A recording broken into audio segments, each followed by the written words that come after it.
Hello, everyone. This is Joseph Katz here again with Dan Freed, founder and CEO of Specialty Metals Smelters and Refiners.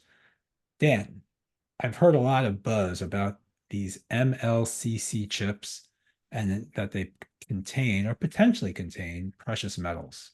Want to Yeah, share a that's little? that's true.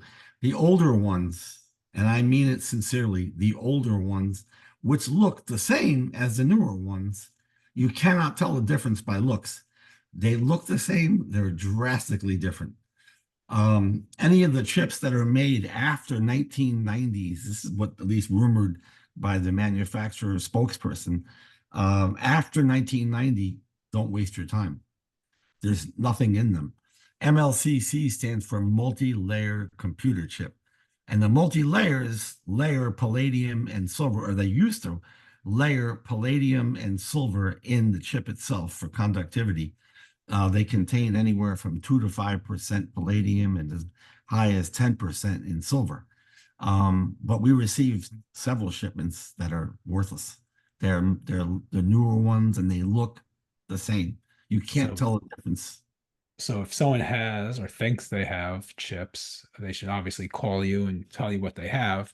If they've gotten it out of something newer, some newer machine or newer production facility, they should just throw them out. Is there an Well, I wouldn't throw them out, but I wouldn't put them in a high grade bin. I would put them with low grade scrap in case that you may have some in there that has a little of this and a little of that. I would throw them in with other things. Don't other just throw them in recycling? garbage. Yeah. But for the most part, unless you're going back to older equipment, you're not going to have high values of any Now, specialty metals MLCCs are only great from the pre 90s. 1990s.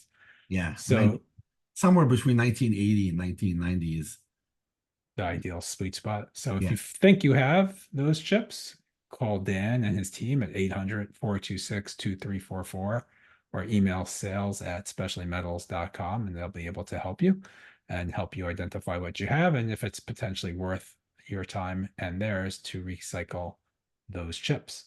Dan, as always, enlightening, and I appreciate your time. Thanks everyone for listening. Thank you.